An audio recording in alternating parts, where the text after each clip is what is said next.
Welcome back to Solo Spotlight. I'm your host, Ryan McDougall, and today's guest, Braden Burym, an ex-directional driller turned videographer. In 2023, a workplace injury derailed his life. What followed was a hard spiral, mental health struggles, addiction, and the slow grind of recovery.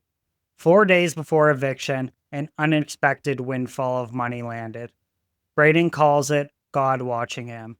He chose to rebuild, back to faith, and toward a long-time pull to pick up a camera and tell stories. You're about to hear that rebuild, how he found purpose in helping others and sharing stories with dignity, and how he's making that purpose sustainable. We talk about injury, addiction, and recovery. Pause where you need to and take what serves you. If you'd like to hear more stories like this, don't forget to like, subscribe, and follow the channel for future interviews. With that said, let's get into it.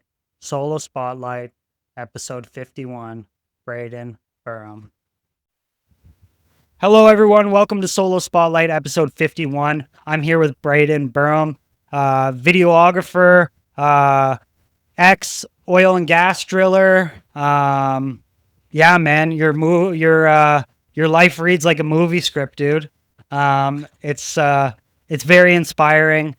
So first and foremost, thank you for coming out, having this conversation. I think that the story you have to tell and the life you lived is a story that might be able to inspire other people. How you feeling today? Not too bad. Not too bad? Not too bad, yeah. That's good. That's good. Yeah. How would you describe yourself to someone that you've never met before? Genuine, real, loving, Mm-hmm. very good person. Flashback to a year ago, I wouldn't say that, but hey, yeah, no, definitely a very loving and caring person and wanting to give back Mm-hmm. to people. Yeah, I think once you start to find that, once you're able to look yourself in the mirror and kind of be happy with who you are, it's like a pendulum, like a pendulum swing.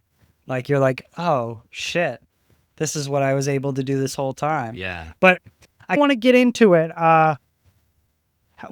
Talk to me about starting in oil and gas and like how that all began for you, and kind of this probably helped you in terms of like monetary gain, but it probably on the other side like led to some sort of downfall that it took to learn things. 2009 would have been the spring, or just after I graduated, it would have been. And my uncle brought me on to precision drilling, and we went out to Manitoba, Alberta, Three Hills area, and worked there for a long time, man. I just got fired from Superstore in the toy aisle, and next week I was in Alberta making, my first paycheck I think was $2,800, right? I was used to making $500.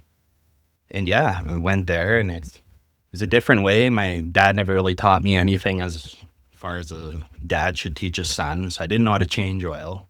I didn't know any of that stuff, and I got sent out to the rigs. It shaped me quickly into a man, so. And going from $500 to $2,800, you see it a lot too, even with the industry that I work in, where people, they work like a lower level in the industry and then they get bumped up. And then all of a sudden it's like, this is like 3 months more worth of money that I made in 2 weeks. Yeah. Was that kind of one of those things that you had to learn very quick, like financial literacy? Well, I couldn't spend it faster than I was making it. So I was driving an old 500,000 kilometer truck, K'd out. I spent it on camera equipment. Right. That's what I did. And I rode BMX at the time, and I was making it faster than I could spend it. So. Right. Well, that's a plus. Yeah. And then how was the experience itself working in the oil rigs? Probably pretty tough, pretty labor intensive, or is working as a driller? You learned really quick to bring 10 wrenches instead of one, because you'd get screamed at all the time.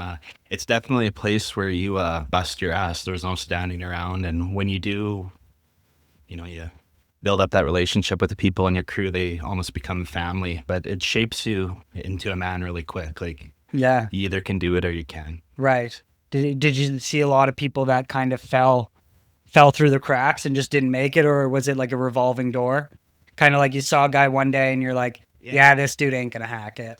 Oh yeah, like once he had a couple years in there, it's like, so this ain't it. Yeah. Yeah, you can kind of see it early on people, especially once you get like a feel for the work environment. You kind of can just immediately point someone out and be like, yeah, this ain't for him. Yeah, it's hard too, because it kind of like brings down the humanity of people, where it's like, I always say, like, yeah, you in some essence, like, you want them to find something else, but you're like, they're still my coworker today, and like, how do I treat this person and like help them, and how do I decide like what's wasting my time and what's not wasting my time, and when I reach out the olive branch, and when I decide to be like, you're dead to me, man. You know, and I think that's like, I think that leaves like a bad, like, I don't know, like representation for people, because then you go, like you even said, like, not jumping too far, but like you said with like how you were to treat people like asking for money on the street, and like you'd walk right past them, right? Yeah. I think that idea of like the way people treat people in the workplace, like, it directly affects the way, and it's just because it's a hostile workplace and that's what you have to do to survive. And it's really unfortunate that like places are made like that, but it's like, you got to either sink or swim, man. Yeah. So going through that, you said 2016, right? When you started. The oil rig? Yeah. Started 09. 09. First year, 2014 to 2016, I worked with Ensign, and then I got out of it. Yeah. And I switched and got into directional drilling. Okay. Out of the oil and gas. Okay. So directional drilling from 2016 to 2023. Yeah. And May 31st. Talk me through that day. We were drilling somewhere for the new LRT on the south end, just before White Mud Creek or something it's called, or Black Mud Creek. And we were drilling, and it was just, I think it was a Friday. We're just finishing, pulling back, and we're doing a basket change. And we're just trying to move some the snow fence out of the way, and we rocked this basket over, and the guy let go of it, jarred my arm, pulled my bicep tendon right off the bone. I heard it rip like Velcro. Yeah, and I looked at my bicep, and it was floating up there, and I was like, holy shit. Like, that was my first injury ever. I've never broken a bone or anything. So I was like, holy fuck. Like, and I called over my foreman. He drove me to the hospital all mad. And I was blown away, man. Like, I was like in shock. Like, I was a bodybuilder. Like, my physique was who I was. Yeah.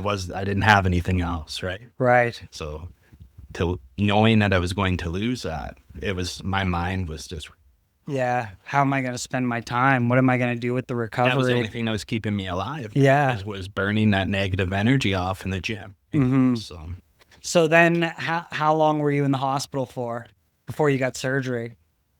We went to the Grey Nuns, and at that time I was still in my Saskatchewan healthcare, because that's where I'm from. And they said I might have to pay for the costs, and I'm like, I can't do that. So we drove to Lloyd. Right after we got in the car and went to Lloyd, and I was treated immediately. They gave me a sling and booked me in for surgery. I got a call, I think 2 days later, and they got me in Saskatoon. It was either going to be Edmonton or Saskatoon, whatever was fastest. Right. So they got me in Saskatoon. So I think I got surgery done on my bicep like 8 days later. Yeah, and you were in hotels. Yeah. That whole time, racking up hotel costs. Hotels and travel back and forth. You know. So it's like all that money that you've been making with drilling kind of just bled out. Yeah, it was gone. And and I just bought a brand new car that spring. And thinking I was going to be at this job for the rest of my life. That's what I moved from Saskatchewan there for that, right? Right. Found this perfect job. This is it. Big break. Told the wife, I'm like, this is it, man. We're making big money, you know? What was the wife's reaction to the injury? Probably just fear. And just like concern. I don't really like I was a blur. I don't really remember, but she was more concerned, like not about, oh my God, you dummy. It was more like, are you okay? Because she truly cares about me. In that Right. sense. And on top of like the medical stuff and the physical pain, you talk about like the mental kind of going through that of like, you know, what am I going to do? How's that going to work? And then you also say that you talked to HR, gave them your doctor's note, and they kind of like ripped you a new asshole. Yeah. That was on my second visit to the doctor. Just like he first visit. You know, that was my first visit, to just see where we were at. Yeah. And my doctor said, yeah, he's not working. He needs to be on 10 milligrams dilaudins and all these painkillers, like, because I had nerve pain, right?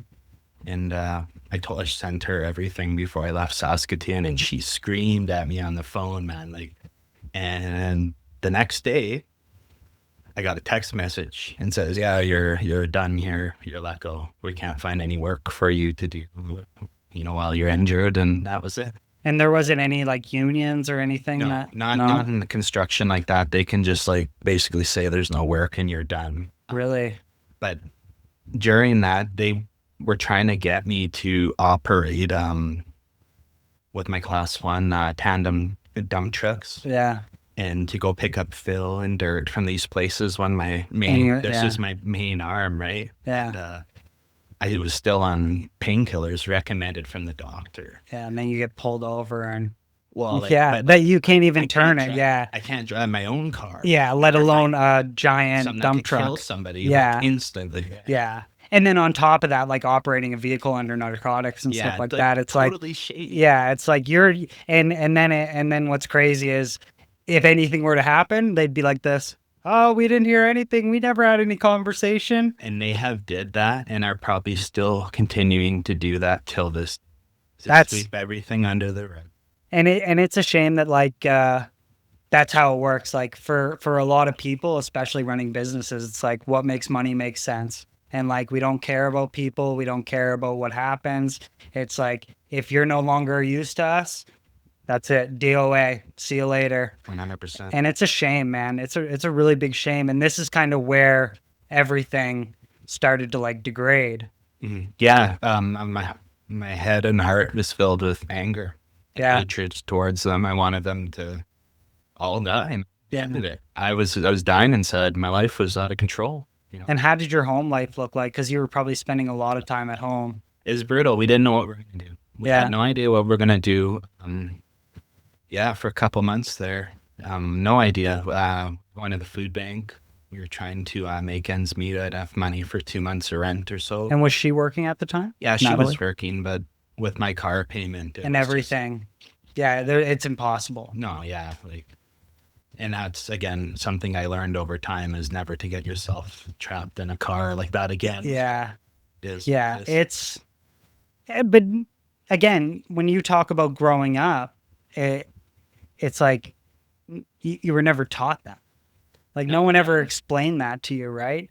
And like even if you were, like my mom is very financially savvy and I kind of just ignored her, right? Got into a new car and then not saying I couldn't pay it or not pay it, but it was one of those things where I look back and go, damn, she was right. My parents taught me that they were old school kind of, so like save all your money.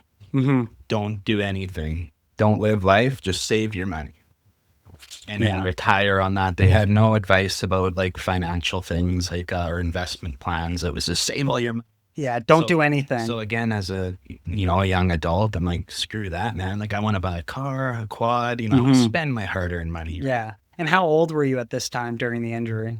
Well, during the injury, I would have been 30, 31, or 30, I believe. Yeah. So, yeah, just recently here. And then, through that anger and kind of solitude at home, did you start to see that like it was your own like mental health that was deteriorating, or it was kind of like the environment around you of like people you were able to like, you know what I mean? Like was the relationship with your wife or like even finding the ability to like find your pets as therapy and stuff like that? Was that kind of like what you started to saw degrading first, or was it kind of like yourself where you're like, oh, I'm turning into like a monster? I started like relying on painkillers, not just for like the pain part, but just that they took all that bullshit away. Mm-hmm. And then when that started happening is when I started kind of making that connection with the homeless, is that like a lot of these people, they take that stuff because it takes their problems visually away Mm-hmm. temporarily, right? Right. So I started making that connection, and I'm like, and I started bringing like my I started deteriorating, like I guess from not having a job and hating them, hating that company, spiraling down, and I started dragging everybody down. Yeah, because that's like a dark cloud. Yeah, man. And dude, and it's hard, man. And it's hard not trying to, like, it's hard to not be upset, right? Yeah, You know? almost impossible. Yeah. Like when the owner sent me a message and he hit my garbage bag of clothes and a couple boxes against my garage door and put a little dent in it and sent me a text. That was the last time I heard from them. And these guys that my coworkers, he used to come to my birthday and share cake and drinks with me. And now they Never won't. heard a word from them for over, I think, three or so years now. Yeah. And it was just like, I hated these people. Yeah, it's hard to forget. I used to think that they were family. I'd do anything for them. Mm-hmm. Anything. Yeah. And then it probably affects, like, you know, when people go through bad relationships, they say like it's hard to date again. It's like when people go through like having bad friends that like kind of, throw you to the wind, throw you to the wayside. It's hard to like actually establish those friendships again with anybody because you're like, everybody sucks. You're all assholes, Yeah. right? But then, going off that, you kind of, you were using alcohol. Mm-hmm. Yeah.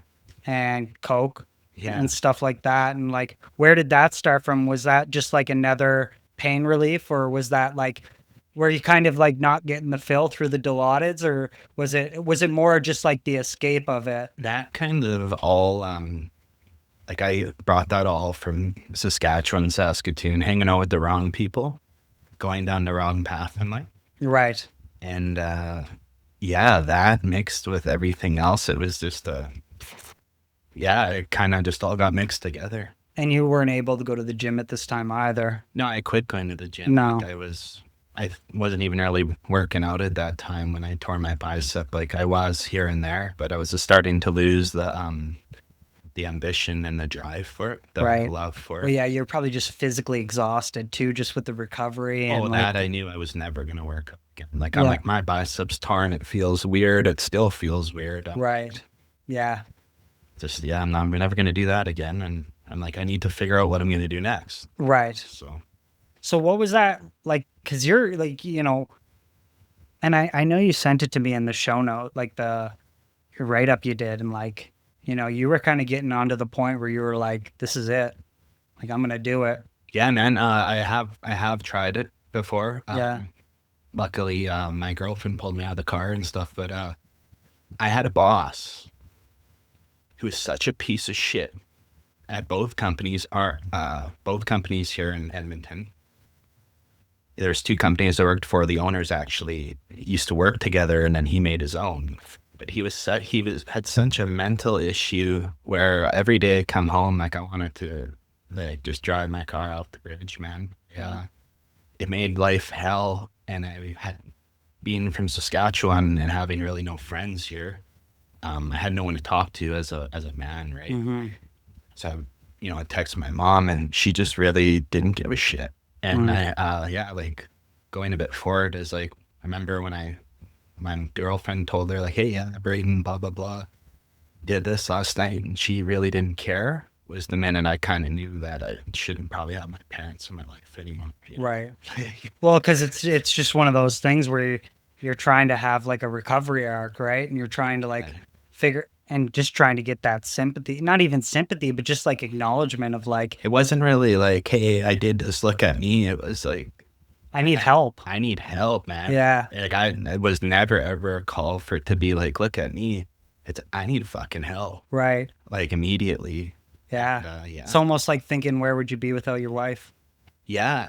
You know what I mean? And I had like, yeah, like, I used to get like, these like, I don't know how to explain it, but, things like things that would push me to do good, but I would ignore them during those times, right? Like to go do good, and I'd be like, ah, fuck that. I hate my life. I hate everybody. I'm suffering. I hate everybody, you know? And I would ignore all those thoughts, you know, like the positive ones, which I found out was actually God trying to reach out the whole time. Right? So is this around this time you started finding faith? Yeah. Was that before or after you got the call from the lawyer? It was, like I said, like I had those things pushing me. So that whatever as God's trying to reach out earlier, I just wasn't listening. And now looking back, you were like, oh, I can recognize that. Yeah, it wasn't until like the homeless thing and going and spending time with the homeless, videotaping them, talking to them, listening to people. When I started listening is when I could hear God, and all that shit that happened wasn't really that bad because it was bringing me somewhere better. And allowing you to help, right? Like Yeah. allowing you to give back. Yeah. So explain to me this call and like where you were at emotionally when you got this call from the lawyer. It was 4 days before your eviction. Yeah. You already got a notice. Yeah. We were ready to get evicted, and rewind back to 2017. I was working in Saskatoon for a company we're a directional company in the city of Saskatoon, and they went bankrupt. I was a young kid back then, a little bit younger. And they're like, oh, we won't pay you. We'll pay you next week, you know, and being young, I was okay. And 4 weeks went by. They never paid me. They kept, I think it was like $5,400 or something from me.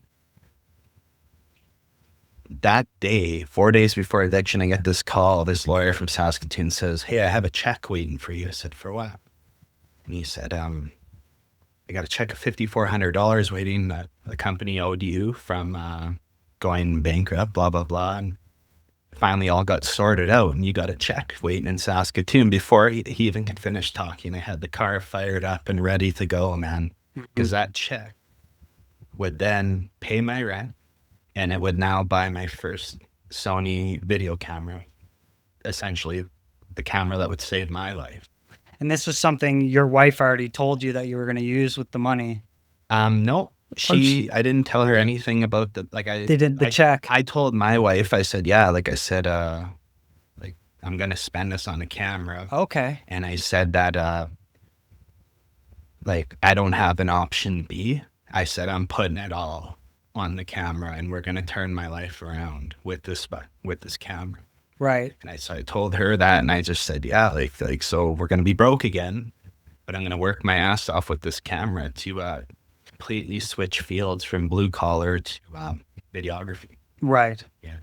So you drove down to Saskatchewan, picked up the check, Yeah. came back, paid your rent, bought the camera. And then it's like, where am I at now? Yeah. And, okay. I'm great. I'm good at doing videos. I've been doing this for a while. I started out making BMX videos, hanging out to skate parks. I'm like, I got out of it just out of videography just before drones were coming out, and fell down a dark path. Fast forward now, I'm like, hey, drones are out. All these things are out. So I did a couple jobs, and I bought a drone, learned how to operate a drone. And I just continued to practice, learn, and slowly get jobs along the way. So what was your learning for like storyboarding and like kind of creating that, like turning that thoughts into video? Like what was like your method behind that? Because I'm always interested to hear how people like turn their ideas into like something. Like how did you get it from your brain and get it out to that video? And what was like the feeling of like finishing it and being like, oh shit, like I was able to take all of these thoughts and all of this. Yeah. Like my homeless videos on TikTok got, I think, 500,000 views. I did a lot of passion projects when I first started before getting paid. So I used all these, I guess, sad thoughts and emotions. Building a portfolio. Yeah. And I would put them all into a video. I put all my emotion into a video, and it was essentially like what the gym would do for somebody. It was just relieving yourself of all that bullshit in your mind. And in turn, it helped people. You know, it was a creative way, and it had a certain light to the video that people would, you know, look at, right? Right. So all that emotion was put into video, and that's how I create. Mostly everything is through how I'm feeling that day, or how I have been feeling, past things like that. Right. And then you start getting your first job. Do you remember what your first paid job was? Yeah, it was $400 or 200. I said I did it for 200, and then after the fact, he's like, "Oh, it's really good," and he gave me 400, and I was like, "Oh, this is awesome! This is wicked." And I felt like a rock star, man.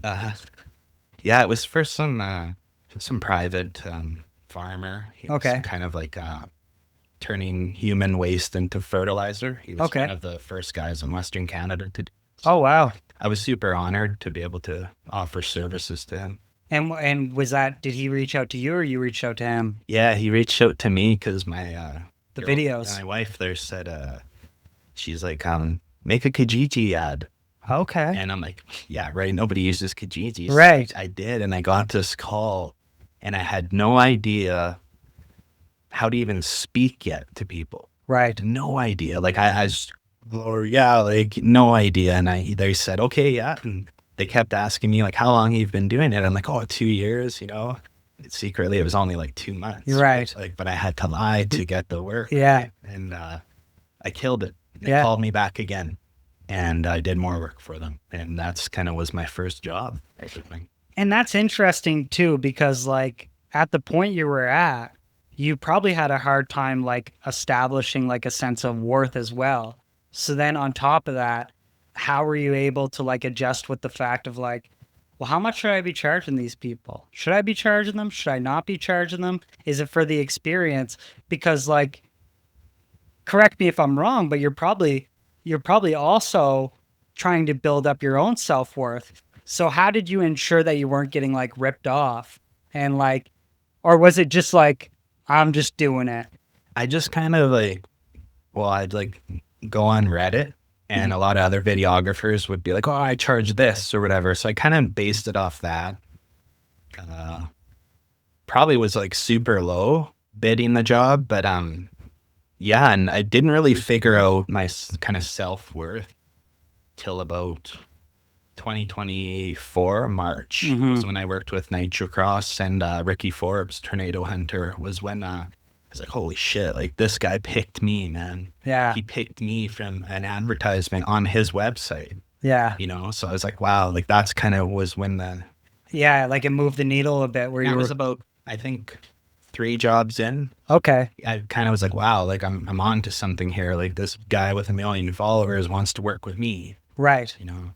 It's exciting, man. And it's, on one side, you have to bring yourself up to that level to be like, yeah, I'm worth it. But on the other side, you can't let that, like, you can't exploit it, where it's like, okay, I have to put like an internal governor in and be like, okay, there's still things I have to learn. There's still things I have to do. Because so many people, they get 2 or 3 like success stories, and then they're like, I'm the shit.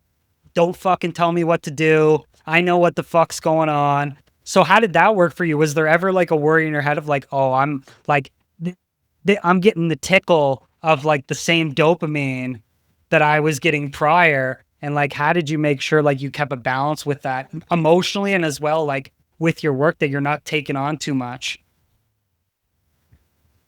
Like rewind to high school days. I was never a popular kid. I was made fun of quite often. I had very low self-esteem my whole life, up until even right now. I just hide it very well, but I never ever had that, like when Ricky Forbes called me, it was never like, oh, look at me. Like, and till this day, I am almost like an imposter syndrome. It's where you're like, I don't even know if I should be here. No, I have a hard time accepting that people want to pay me for something that I make. I'm super grateful for it, but I never ever once rode a dopamine high. Like yeah, I felt it was temporary, but I never ever felt like I was the shit. I would always question myself after, man. Like I suffered from super major, like thinking, you know, hey, are you even supposed to be at this level, right? So, yeah,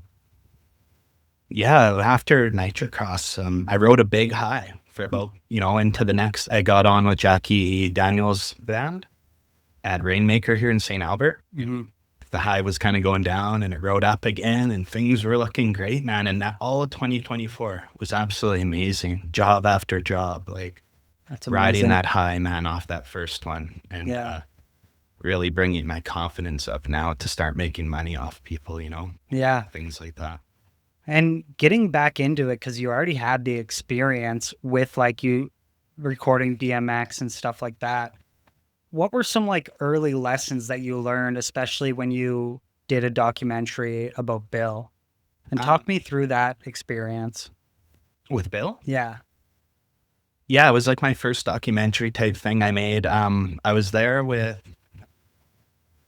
I was getting some government income for my injury, and I went to Safeway by my house, and this one guy, usually I would just walk past the homeless and be like, whatever. But he's like, hey, like, can you give me some of your time? I said, sure. And he's like, I want 3 items. Like, I'm hungry. And I looked at him. I said, why don't you come on in with me? And yeah, I'll buy you them. You can pick them out. And he went in there with me with his little walker. And the lady working self-checkout gave me shit. Almost to the point she wanted to kick me out. She's trying to tell me who I can buy things for. And I'm just buying, he's here every day. And I'm just like, people got to eat, man. And I, knowing what you know, position right now, I'm getting food from the food bank. Right. But I'm also spending my money on this guy. Yeah. You know what I mean? Like, don't tell me where to put my money. Yeah. So it sparked this documentary. I got talking with Bill. We went out for breakfast and ended up having a good relationship with that guy for like a good month, a good month or two. Got his phone number and hanging out with him, and we filmed. Was doing a documentary different than the content that you were actually making? And what were the big challenges of that, doing a documentary style? Well, coming from, like, I didn't have my niche figured out yet at all. I'm making cool videos, but I don't know what I want to do. So, I mean, like, where I'm good at is telling stories, right? I didn't know it at the time. So this Bill documentary was easy for me. It was just like, let's tell his stories, chop it up like how I see documentaries on, on the TV. And it just came naturally to me, like learning all that. And I guess asking the question part, AI helped a lot with that. But as time went on, you just kind of figure that out more on yourself, and it's just a natural thing. Yeah. I was the exact same way, where it was like, I needed a little bit of like, I would put my thoughts into something and I'd have to have something like sift it out or like reorganize it in a way of like, I know what I'm trying to say. Yeah. I just don't know the delivery, or I don't know what's like, how to appropriately ask this. Yeah. Because that's like the thing that people don't really see on the other side of a documentary is like, you gotta, like, when you're doing those interviews, someone has to like, and it has to be like some sort of like one question's leading to the next, and like you're trying to make the guest or whoever you're interviewing be comfortable, but you're also trying to ask the right questions. So there's a big balance between that. And then you also talked about like you didn't have much experience using microphones or lighting, and I didn't even have a wireless mic at the time, man. I was using a Rode shotgun mic that I saved up to buy. I think it was like $90. Right. So it was like wind noise. We shot it like kind of behind this like garage dumpster type of thing. Yeah, like, just to make sure you wouldn't get the interference. Yeah, and like just totally like raw, man. Yeah, but I think that kind of adds to it, but it is hard. It's hard because like, I'm sure at some point you're like, I want to make good quality things, but I have to do within reason, right? And I did with what I could with what I had at that time. And I didn't take any credit out. I upgraded from each job with what I needed to do that next job with, right? Right. So what do you think were the biggest like skills that you have to been like, that you had to start to learn, like outside of like emotionally, like, I mean, in terms of like technical skills, what were some big like technical skills that you had to like really hone in on? Like mine was like softwares and like using cameras and understanding like different lighting contrasts and stuff like that. What were some skills on the technical side that you kind of had to teach yourself? Just camera placement, a lot of it. Lighting skills, obviously, that I'm still learning. I'm still very new with it. I'm not a like pro at it at all. Like, No. it's definitely where to set your key light and all that, right? Yeah. Um, it was that, and then mixed with like, obviously, I haven't touched an editing program since like 2015, right? Right. And I think back then I was just using like Windows Movie Maker and Final Cut here and there. Right. So I had downloaded this. Well, actually, I got the free version of Final Cut. Yeah. I just plug the code in and I keep reusing the Yeah. Final or the free version. Yeah. But yeah, so I learned on Final Cut, and during that time, another big thing was in my brain. It was telling me, all these guys are using DaVinci, man. Like, you're using Final Cut. That's Adobe stupid. Premiere. Yeah, and like my brain can't learn those. It's hard. So I learned with what I was good at, and I mean, it's working. And but the whole time my brain was telling me like, hey man, you're a fraud. You're not using a professional DaVinci. You're using Final Cut. And I'm just like, yeah, I think what it comes down to that is like people need to understand that like a lot of these things are huge leaps, right? Like a lot of these things when you talk about skill set, like dude, I tried for weeks to make an intro video. Weeks, and I just couldn't. The audio wasn't matching up. I couldn't get like my like clips of my videos in the right spot, and it wasn't. And dude, and then I ended up like paying a guy. We got in a dispute. He kept the video, and then I just never got back to it. But even something as simple like that, where you're like, dude, like a lot of these things are huge. Even going from like a camera like this to like a Black Magic camera. yeah. Yeah, well, I had a Canon 5D. Yeah. And I worked on the rigs, bought that, and it was awesome back in the day. Full frame. Yeah. Skate parks look amazing, right? Yeah. So I had messaged a guy, a good buddy of mine, Nick Bloodoff from Yorkton, Saskatchewan, and he recommended Sony. He said his brother is shooting Sony or whatever, and he said that's kind of what people are using now. So I'm like, okay, so I bought that A7III. Yeah. And it was totally different. Yeah. Different than like the menu system. It's all. Oh yeah, man. And I had to teach myself all of that again. Yeah, and just using like YouTube and stuff. Oh yeah, YouTube. Yeah, YouTube's king. Well, I had no job, right? Yeah. So it was 8 hours of YouTube a day because this was my job. And how did that learning style look like for you? Were you like, was it just taking the information in, or did you have to like segment it out and like, okay, this is what I'm actually trying to learn, and like I'm gonna watch the video, but I'm only really looking for like this small window of what he's talking about. It was. I watched on TikTok. What kind of got me into videos again was like all these cool car edits and stuff, and I'm like, how do they do that speed ramp thing? Right. And so Google speed ramp, and I'd find a YouTube video on how to do that. So I would learn different editing techniques. Eventually, I got to a point where I knew where my niche was. You know what I mean? Like, and I just only do certain things. That's my style. And the big thing was like being so overwhelmed with, like everyone doing these cool text animations, which I am not good at. No. I am not good at The After overlays Effects. and stuff. To a point, I can do them. Yeah. But I found my niche now, which I'm happy with. But like, 6 months ago, I was like, fuck, man. Yeah. I can't do this. Am I a professional? Like, no, man. Like, And then people are asking to do jobs, and you're like, man. I owe like, and to, to bring it back, like I think of my skills, and I say like, there's some people that I've reached out for an interview, and then they were like, sure, and then I'm like, I don't even know if I can facilitate. Like, this person's too. Like, I'm worried I'm going to say the wrong thing or ask them the wrong question or whatever it is, right? Like, I had guys that I reached out that are part of like UFC, and like they're like, sure, and you're like, fuck, and then you're just like frozen because you're like, I don't even know what I don't like. Did you ever feel like their direction where you're like, I need to go upwards, but I don't know, like, I don't even know where to go from here? Yeah. So after the homeless videos, that kind of went viral, and I was like, holy shit, my account went to 3,000 followers or something. I was like, hey, and I did that Bill documentary, and I'm like, hey, I'm good at telling stories. So, I mean, what can I do type of thing. So, when Ricky hired me, he said, I hired you because you're a good storyteller. So fast forward after that, I did that music video for Jackie Daniels and kind of like, what am I good at? So storytelling. And I And just, that's been your stamp. that's kind of been like, I'm going to tell people's stories who necessarily can't tell them, whether it's homeless, indigenous, being mistreated by the police downtown, or, you know, donation companies or shelters, you know, who might not have that ability to get the word out. Right. And I was using my TikTok account of only, 3,000 followers at the time to help.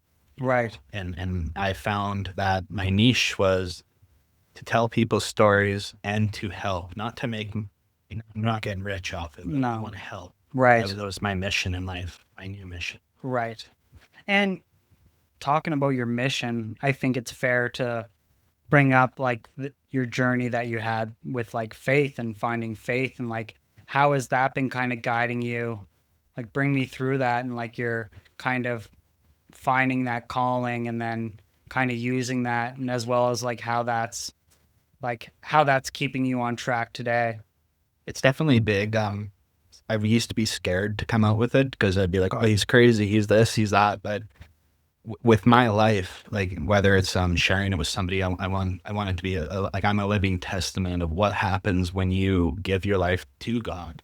You start doing those good things and you start listening to the God inside your thoughts. You know, that voice inside your head that tells you, hold that door open for somebody, do that. When I started doing that, my life changed. It changed to the point that like somebody would yell at me. It's like, like he's probably having a bad day, no matter what was in my way, I would still, no matter what happened to me, I would still give back, like if faith changed my life, man.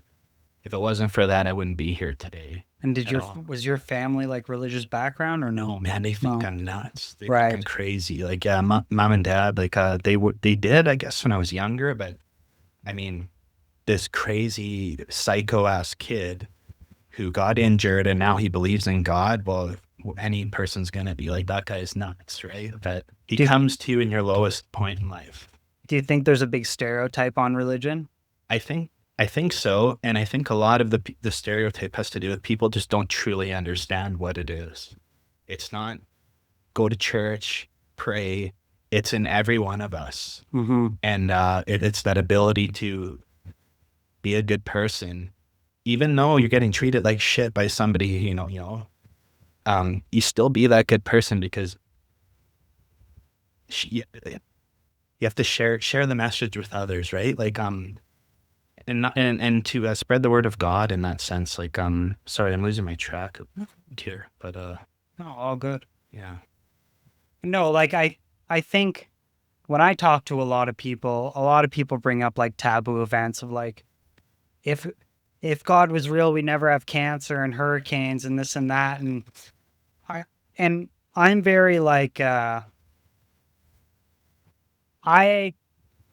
don't have much of, I'm very like fluid in terms of like what I believe in, and what I don't necessarily like am fully one way or fully the other way. I try to understand and respect and then use that to like form. And I haven't really fully like came to terms with like what my faith is in terms of like what I believe in and what I don't believe in.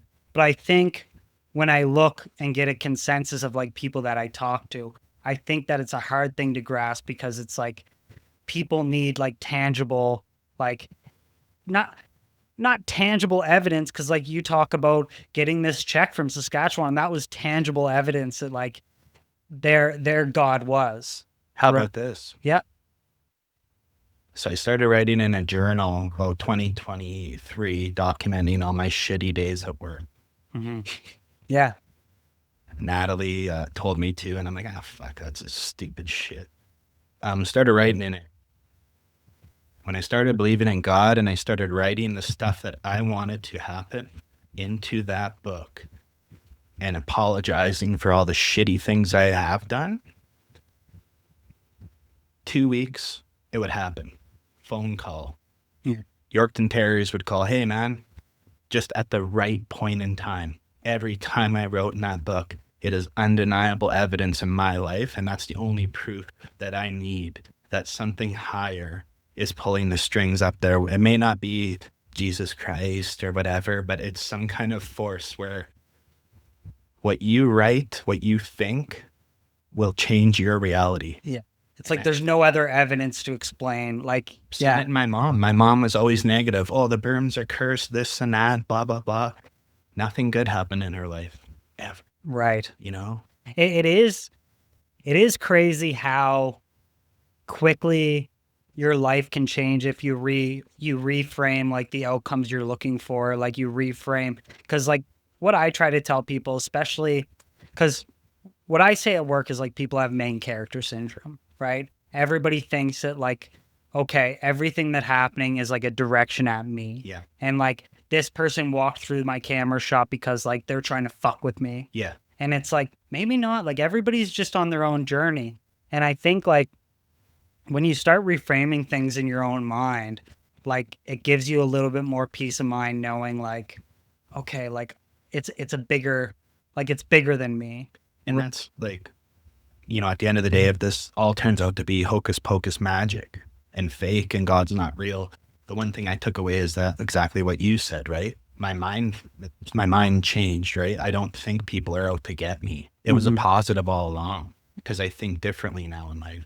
That guy didn't cut me off. Maybe he's got to go pick somebody up. Maybe he's late. Maybe he's just having a bad day rather than blowing up over it or thinking it's directly targeted towards me. Do you think that's something that like society like puts in us today? I don't know if it's put in them today. I think a lot of people have developed it over maybe through social media or something, but where like they put so much into some person where it's like, I expect the same thing to happen, or like the same amount of like energy directed at me, or like I'm directing this energy at like a famous TikTok person. So when I go out into the world, I expect it's going to be the same thing when I go out into the world. And like, it's just a weird like paradox where like, is it a self-confidence thing? Is it like what we're bred into? Like, do some people like, I had a conversation with a guy 2 days ago and I said like, do you think like actually people are born evil? Like, do you think people come into this world with like no intent for good? And I was like, I don't know. I think that over time, it just chips away at people. I truly believe this. If you're a weak-minded person, I truly believe money is the root of all evil. Money will, over time, conquer you. When you are given good things in life as well, like that, money, fame, the devil, evil is knocking on your door, man, trying to get you to fuck it all up. You know, so I truly believe that. Like, money is the root of all evil. Yeah, and it does come for people in that sense. So how do you like say 5 years from now, like what are some things that you put in place where to sustain your success? So TikTok is flooded with like, oh, 5 figures, you got to be making 5 figures, blah, blah, blah. And like, that can make anybody like think like, wow, what I'm doing is not the right thing. Nothing. Yeah. I just, man, I write in my journal and like, you know, I have these thoughts that are telling me like, you know, maybe like I thought it was chasing $200, $400 jobs and, you know, and getting clients weekly. But what I found is it's retainer clients and learning the business side of it. And I don't know if that's with me being a bit older as an adult and fully maturing, but it's learning the business side of it. Why am I making these videos for somebody? And what is it going to do for them? So where do I see myself in 5 years from now is potentially just working with one company and helping them grow and gaining a relationship, friendship with them, right? Over that time. And learning the business side of it, maybe so marketing and things like that.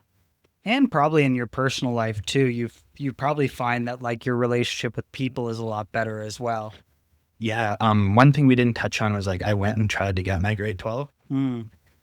I tried to get my math 3 times. I failed and I ran out of tries or whatever. And it was my GED. So during that, I excelled at English, writing, essays, learned how to read, learned how to write. 3 years ago, I hated my voice. Like I would never be in this room, not even on a camera.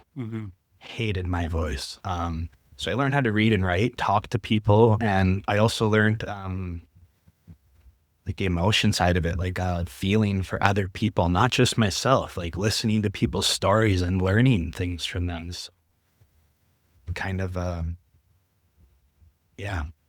It kind of it brings like a whole new light into it. And I think that like once people are able to listen and understand, like it shapes the reality a lot different.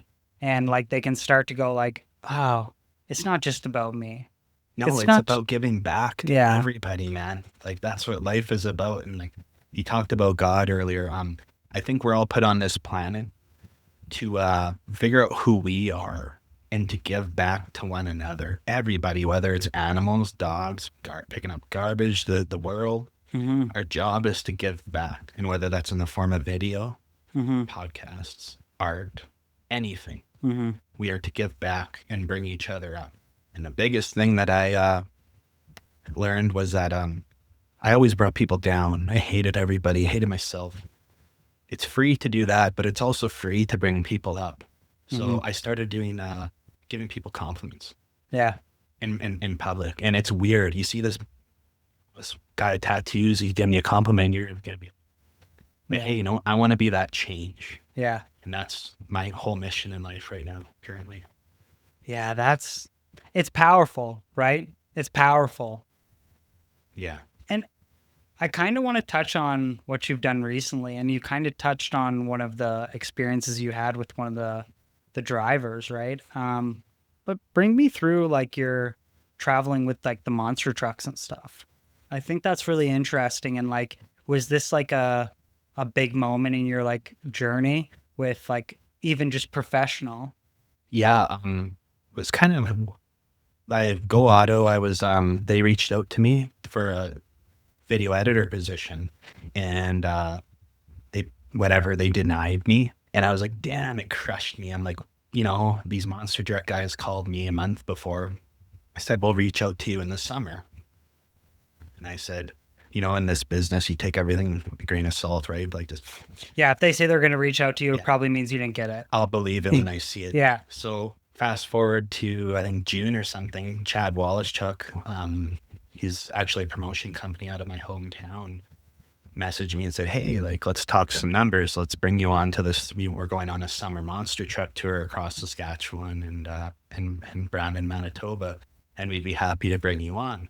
So I pitched him some numbers. He shot them down. And again, learning as you go. I knew that was a super low number, and I was just barely going to scrape by with that on the month. But I'm like, I need to take this because this will change my life. And I was vibrating, man, high. Like anybody around me could feel my energy, man. Like I had all love. My life was finally going to freaking change, man. Like this is what I've been working for, It's like I'm quiet about it. And I just couldn't, yeah. Like, I didn't tell anybody on social media, but like I'm pretty sure Natalie heard me talk about monster trucks for probably 31 days straight. Yeah. It was like, this is going to change my life. And oh man, like when I went there, it was unbelievable, man. Like everyone I met, just great people, great family, great group of guys. The monster truck drivers were amazing. They had brilliant stories, amazing journeys as well. Yeah. That I'm not this only guy living like this. Like I'm not this only guy who got fucked. Yeah. Like there's other guys who got fucked. Yeah. And they're still smiling and they're winning. It's just reinforcing like your decision to like really turn it around for yourself, and not even just turn it around for yourself like financially, just literally changing who I am. Yeah, changing the optics of like, I got to stop thinking like this. Like I used to go whenever 2023 Directional Dre, I look in the mirror and I was muscular, liked how I looked. I hated that guy in the mirror. Now I wake up every morning, I love my life and I love the guy in the mirror, man. I truly love who I am because I'm turned into be a great person. That's great. And and you can definitely see it just by the way you talk, man. Like your motivations are clear, and they're commendable, right? Because it's like be the change you want to see in the world, right? Oh yeah, man. And it's dude, and it takes, like, I always tell people, regardless what they got to do, like, having the courage to just go in that direction is like the hardest thing. And like, people need to give themselves credit to even just like take that step. And it's like everything you do after that, it's like, it's going to be work, but dude, getting out of your own way is the hardest fucking job. To just be like, yo, I got to fully like change my identity. Like, it's giving me goosebumps even just talking about it. But yeah, and like, where do you see your creativity from here? More storytelling, telling people stories. I'm trying to start a page called Discover Yorkton. Eventually want to bring my business to Yorkton. Okay. Only, and move back. I've wanted to move back for my parents, but we don't talk anymore. But I wanted to make this Discover Yorkton kind of like Explore Edmonton, doing all the events, Right. things like that. And that's kind of what I want to do at the end of the, like, have a group of photographers, videographers, and we all do the events in the area, and we're all getting paid. And Exactly. Like, I want to make sure Yorkton, like, instead of competing against everybody, I want to bring all the best ones Like together. a co-op. Yeah, because strength is not, we're not, so many people are competing with each other, whether it's on Instagram, it's, you know, anywhere. It's not about competition, man. Strength is in numbers. Yeah. Dude. When you can learn from everybody.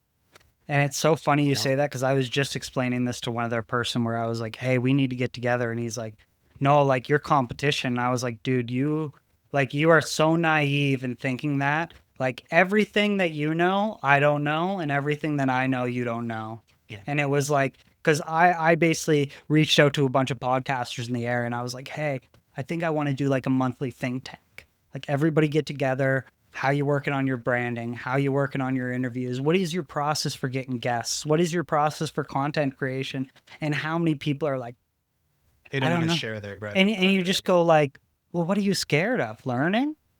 Right? They're scared your page probably blowing up or whatever, but like, they're not there yet, right? Yeah. They don't understand the power of knowledge for Yeah. somebody else. It's very interesting, and it's interesting you have that in your head, especially because you're still on like the ascension going up, right? Yeah. Where like the average person doing this is just going to be like, everybody out of my way.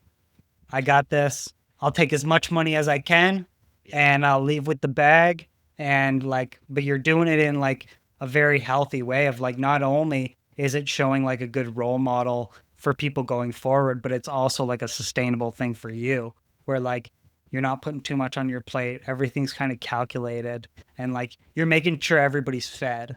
Yeah, no, and it's like, man, when I was bodybuilding, like, I was always look at other people who are jacked and stuff, and just, you know, I had that mindset, and that like destroyed me, man. Like, you can't have fun when you're not competing with anybody and you're trying to help others along the way. Life is so much better, man. It's so draining to be fighting like and competing against everybody all the time. And I always like, I get jealous. Everybody does. Everybody get jealous. Like, I'll see a video, damn, I wish I was there. Oh yeah. The difference between me and probably most people is that jealousy I turn to feel my own projects. I don't hate that person. Yeah. And no different when I was bodybuilding. I seen big guys, jacked up trucks, jacked. I'm like, I want that. So I worked my ass off for it. And you probably see in like the social media and video making realm too, like a lot of what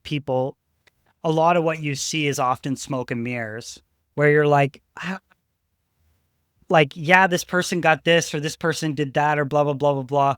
But are they also wearing like some sort of like industry blood on their hands, where it's like they might have had like shady practices, or they might have did this, or they might have did that, or, you know? So you also have to think too, like, what am I sacrificing to actually get there? And like, is that something I'm even comfortable with? Like, if I can't get there on like what I want to do and what's wholesome for me, like, okay, maybe it ain't for me. Like, yeah, no, I'm not changing my core values, man. Yeah. Like, I am who I am. And if I have to dip into being a shady person, fuck that. yeah, because it just isn't, because then it ruins everything. But yeah, it ruins everything, and it destroys the value of my work. Yeah, everything's tainted now. Yeah, man. Yeah. So definitely I've had that actually happen to me. A couple jobs in Yorkton, a photographer did that to me. Yeah. Went in and stole the same shots I did and to the same business. Yeah.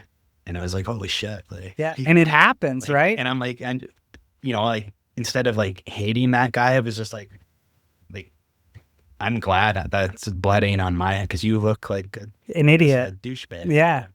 Well, and to like you said, it's all about reframing it, right? It's like maybe I just got to do a better job in protecting my work. True. Or like the relationships I have with people or who I'm Yeah. keeping in my circle and stuff like that. Like whether or not you would have had any change, Yeah. it's like maybe I just need to tweak something in order to figure out how I make this not happen again, or how and sometimes, regardless, it's always going to happen. For sure. And you can't, biggest thing is like, you can't recreate art, man. Your art is your art. And the imposters, when you have that, I looked at it as a benefit because what is it? Imitation is the best form of flattery. Yeah. So if people are trying to recreate what I'm doing, that means They're doing a good in thing. my brain, it told me like, you're going the right way. Mm-hmm. So keep doing it. Yeah. You know, and they can try and recreate it. Whatever, put your own little fucking spice on there. And that's what I do, right? I Yeah. do my own thing. I make my own taglines, my like little rap taglines of Braden Williams made it or whatever. Yeah. I add that stuff in. Yeah. Like, I don't see anyone else doing that except Zach Craig. And I mean, you know, like that's kind of stuff I add in there to keep different. He just gets comfy. Yeah, man, it's so exciting, and I'm so happy for you, dude. Thank That's it's amazing, man. The journey that you've been through, like I said at the start, right out of a movie script, dude. And I wouldn't have been here if I didn't change the way I think. Because like in God works in mysterious ways. The old Braden wouldn't have been able to Stop. the old Braden wouldn't have been able to handle this kind of business, money, or anything like that, right? Right. It all worked out at the perfect time. Yeah. What do you think is some advice that you could share with people that are getting into videography or even just trying to like pivot at a later stage in their life? Is there like a piece of advice or like something that stuck with you when you were trying to like pivot into this industry, or just like getting out of a negative mindset? Prepare to step up to bat every day and get your ass beat the fuck down. Get humbled by life. Be prepared for people who, even your parents, who don't like what you're doing and find it jealous that you can now go to these places. Prepare for all of that mentally. It's a mental mind game, and it's going to fuck you hard, man. Yeah, prepare for that. Also, just like the whole not getting likes or support on social media, that's like when you put your heart and soul into something, you won't get that off the beginning. No one's gonna believe in you, so you need to learn to believe in your fucking self and love who you are, because if you don't, you're probably not gonna make it. No. And don't even think about the money part. If you're in it for the money, don't do it. You gotta love what you do, man. Every day of the week. You know, if you don't love what you're doing, get the hell out of it. Where can people find you online? Instagram, Braden Williams __, and Braden William Media on Facebook. Yeah. And or TikTok as well. Okay, perfect. If anybody's looking for some video work, you know who to contact. Got a great heart, got a very, very great mind. You're going to do great things, man. And I'm so happy for the success that you're seeing. And I want to continue seeing you reach those goals and continue to affect change in other people. I thank you so much for coming on this episode of Solo Spotlight. And I can't wait to see what the future holds for you. Thanks, man. Appreciate it. Thank you very much. With that, this has concluded another episode of Solo Spotlight, episode 51, Braden Burym. And yeah, man, we will be chatting, and we will see everybody listening next week. Don't forget, like, subscribe, follow, comment below. What do you think the most inspiring thing about this episode has been? Thank you very much. Have a great day.